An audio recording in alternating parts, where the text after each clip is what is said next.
निजीकरण के खिलाफ बिजली विभाग के कर्मचारी 97 दिनों से कर रहे हैं विरोध प्रदर्शन। पायलट प्रोजेक्ट के तौर पर आगरा और नोएडा में टोरंटो कंपनी को दिया गया है फ्रेंचाइजी। आपको बता दें कि बिजली विभाग के कर्मचारी और अधिकारी पिछले 97 दिनों से निजीकरण के खिलाफ लगातार विरोध प्रदर्शन कर रहे हैं। यह निजीकरण सिर्फ कर्मचारियों के लिए नहीं बल्कि आम जनता पर भी अतिरिक्त भार पड़ेगा। सरकार ने आगरा और नोएडा में पायलट प्रोजेक्ट के रूप में वर्ष 2010 से टोरंटो कंपनी को फ्रेंचाइजी दी गई है। मीडिया से बात करते हुए संयोजक पुष्पेंद्र सिंह ने कहा कि पिछले 97 दिनों से हम लोग विभिन्न तरीके से विरोध प्रदर्शन करके निजीकरण का विरोध कर रहे हैं। हम लोग अपने दायित्व को पूरा करते हुए विरोध प्रदर्शन जारी है। हमारी सरकार से मांग है कि बिजली विभाग को निजी हाथों में ना दिया जाए। उन्होंने कहा कि पायलट प्रोजेक्ट के तौर पर सरकार ने आगरा और नोएडा में टोरंटो कंपनी को फ्रेंचाइजी दिया है। जब से कंपनी काम कर रही है 2434 करोड़ रुपए का नुकसान हुआ है और 274 करोड़ का घाटा यूपीपीसीएल को भी हो रहा है। उत्तर प्रदेश पावर कारपोरेशन ₹5.55 में बिजली खरीदकर टोरंटो कंपनी को ₹4.36 में दिया जा रहा है। बिजली का इस्तेमाल करके टोरंटो कंपनी जनता से 7.98 की वसूली कर रही है। वहीं टोरंटो कंपनी सालाना 800 करोड़ कमा रही है। कुल मिलाकर 1074 करोड़ का नुकसान हो रहा है। यह पैसा सरकार के पास आएगा तो विकास कार्यों में भी खर्च होगा। निजीकरण का यह खेल ऊपर लेवल पर चल रहा है और कर्मचारी और आम जनता के ऊपर बोझ डालने का काम कर रहा है।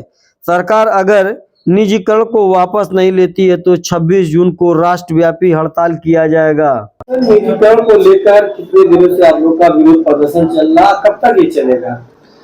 निजीकरण के लेकर के लगातार ये अभी आज 97वां दिन है और हम लोग लगातार संघर्षरत हैं। जब तक जो है ये निजीकरण का फैसला वापस नहीं कर लेते, प्रस्ताव रद्द नहीं कर देते, तब तक ये संघर्ष चलता रहेगा। अच्छा सर, आगरा और नोएडा में सरकार ने पायलट प्रोजेक्ट के रूप में निजीकरण हाथ को दिया, टोरंटो को दिया है, तो क्या लग रहा है कि कितना सरकार को उससे मुनाफा हो रहा है कि लॉस हो रहा है? क्या है पूरा कहानी सर, क्या है? देखिए, ये जो निजीकरण किया गया था 2010 में आगरा को जो है फ्रेंचाइजी के रूप में दिया गया था।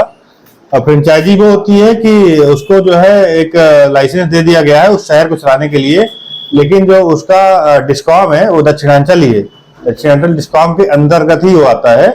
तो उस पे जो है एक शहर को चलाने के लिए कुछ अवधि के, जैसे 2030 तक शायद इसमें जो है अवधि इसकी है, या मुझे अभी अच्छे से क्लियर नहीं 2030 तक है कि नहीं, तो कुछ अवधि तक के लिए उनको लाइसेंस दिया गया है एक शहर को चलाने के लिए। तो उस पर जो है बिजली की खरीद यूपीपीसीएल ही करता है और वो ₹5.55 के रेट से करता है और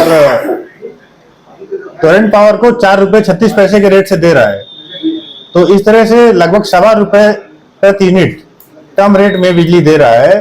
तो ये जो जनता का पैसा यहाँ से वसूली होती है यूपीपीसीएल के पास, बाकी अदर डिस्कॉम से, उस पैसे को जो है प्राइवेट हाथों में बिल्कुल लुटाया जा रहा है।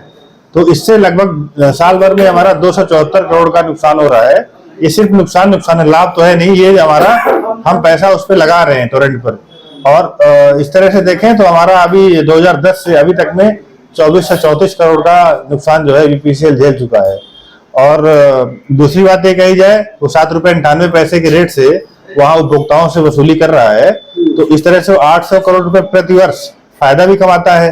तो अगर फायदा और हमारा नुकसान दोनों को मिला दिया जाए तो 1074 करोड़ रुपए का हम लोग नुकसान कर रहे हैं, सिर्फ उसको आगरा शहर को फ्रेंचाइजी में देने की वजह से। ये पैसे तो सरकार के खाते में आते फिर जो है? हाँ, ये पैसे सरकार के खाते में आते और वही पैसा जो है डेवलपमेंट कार्य में लगता। अदर जगह जहाँ पर वसूली नहीं हो पाती है वहां भी इंफ्रास्ट्रक्चर का काम करना होता है, तो वहां पर भी वो लगाया जा सकता था।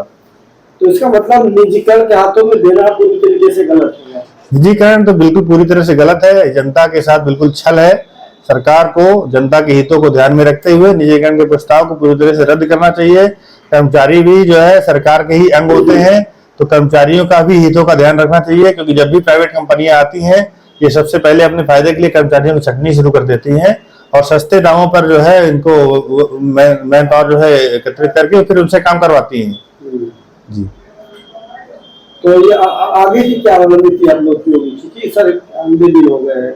देखिए, आगे का एक हम लोगों राष्ट्रव्यापी हड़ताल का नोटिस दिया जा चुका है और वो जो है 26 जून का है।